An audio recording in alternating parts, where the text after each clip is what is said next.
Hello guys, now let me do a review about this 2025 Jaecoo J7 PHEV.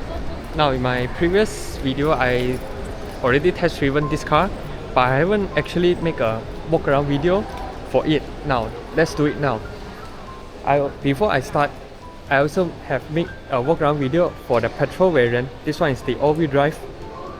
Now let's focus on this car.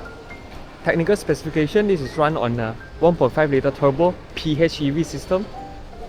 So you can see it is using a 18.3 kilowatt of LFP battery. It takes 20 minutes to charge DC from 30 to 80%.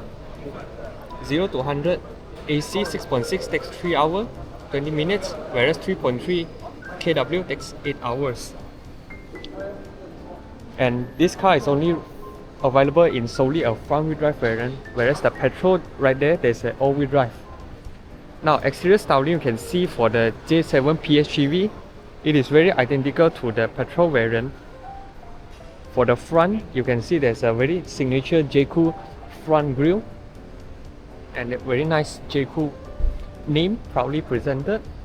This also comes with a checkered flag daytime running light as well. And this one is your main LED headlights beam. This is what the trend right now. Everyone is doing a split headlight design to separate between the daytime running light and the main headlight beam. This also comes with the active safety, which includes the adaptive cruise. Overall, the front, there's nothing much difference compared to the usual petrol. Now let's take a look at the engine bay, shall we?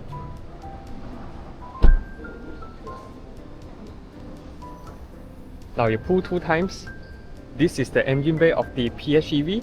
So this one is the 1.5 liter turbo engine. This one is the battery system. Now this one is the main difference between the petrol and the PHEV. This one has a aerodynamic style rims. It runs on a Campo tire. This is 235 50 19 inch. Side mirrors as well. This one is a more aerodynamic one as compared to the petrol variant. So this one is mounted on the doors. This also comes with a 360 cam and also the blind spot monitoring system.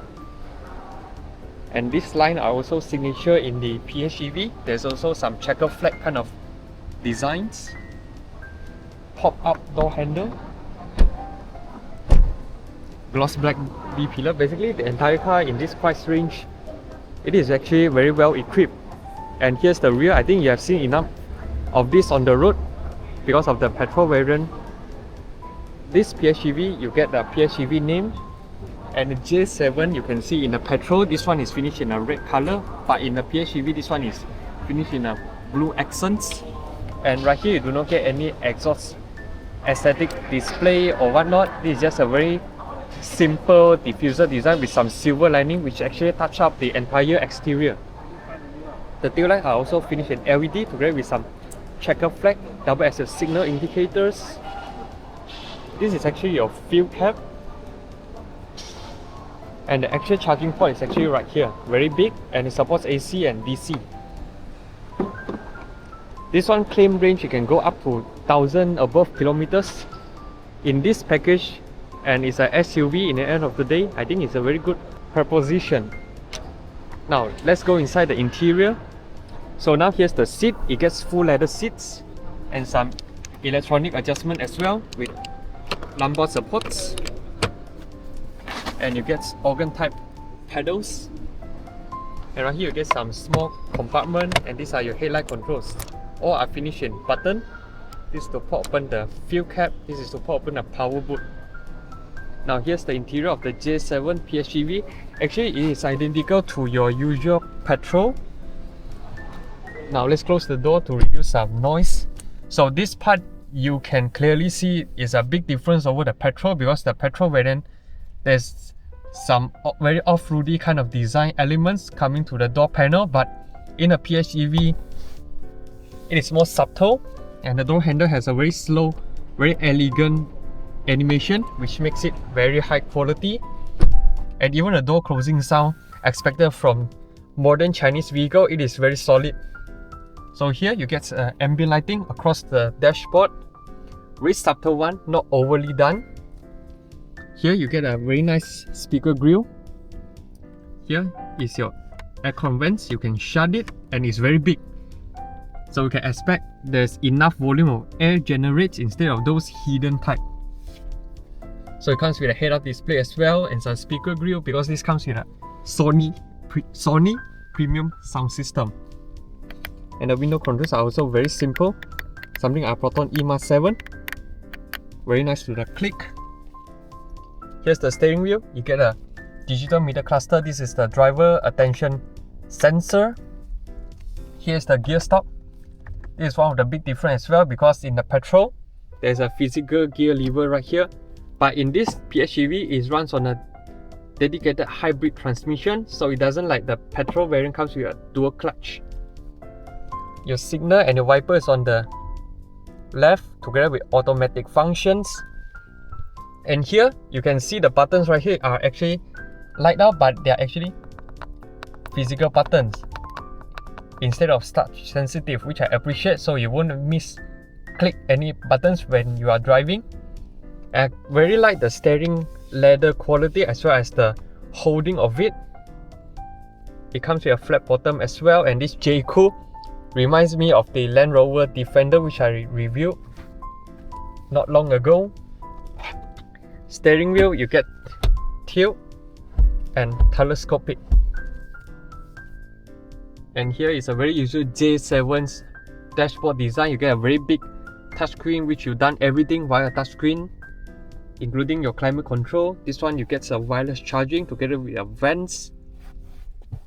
All the touch point is very nice, and this part is soft touch as well, so when you rest your feet it won't hurt. Underneath there's a extra storage space together with a power outlets. And here you get automatic for your climate. This is your driving modes. This is your central door lock, emergency signal indicator, and this one you can put into sole EV or hybrid electric vehicle mode. And this part you get some patterning which looks very nice. This part are soft touch. This is the glove box which has a light. Here you get a hook which is very crucial in Malaysia where people want to dabao their teh tarik. So here you get a central armrest and the vents to cool down your drink. You get a Bose switch as well. Now let's get to the rear seats.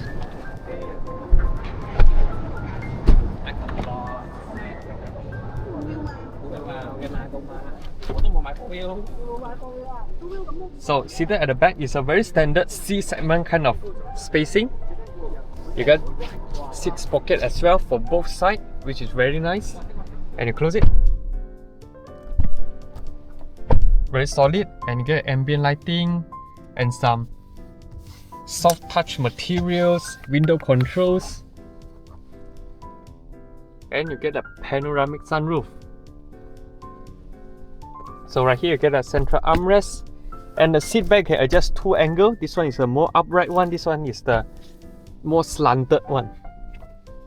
In both ways, I think this seat is very ergonomic, very comfy. So when you are seated with your family members, they won't complain it. Here there are some extensions so you can support your thigh. You get a rear aircon vents, USB Type A and Type C, which is good. Headroom, I get about 1 feet and more, which is complete. So here you get a quarter windows for extra visibility. I don't feel claustrophobic in here at the back. Headliners are not full black.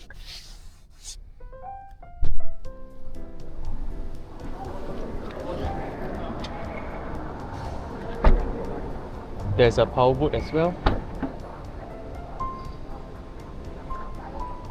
It reveals a very large storage space. Even down here there are some hidden storage space for you to put your privacy item, and this is your charging cables.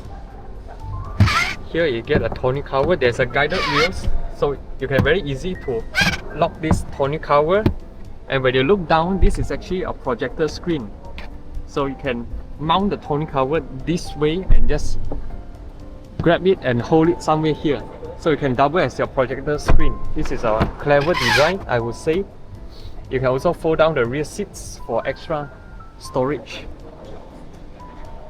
So this one comes with a power boot.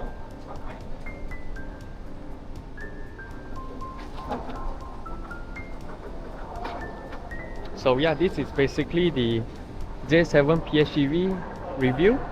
Let's quickly go through the petrol variant as well to revise back. Now this one is the petrol.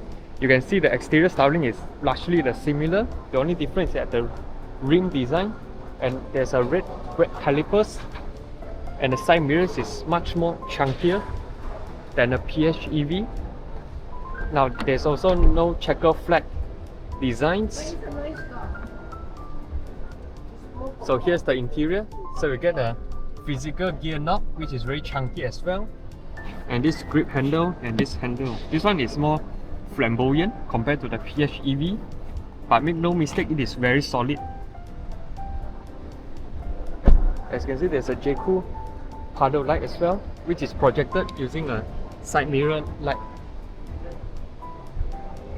So yeah, this is basically the J7 walk around review. Do you like the car? Personally, I like it, and you see many of this on the road. It's already proven that this car is highly accepted by Malaysian. So yeah, this time my walk around review. Be sure to subscribe, like and share my videos. Cheers.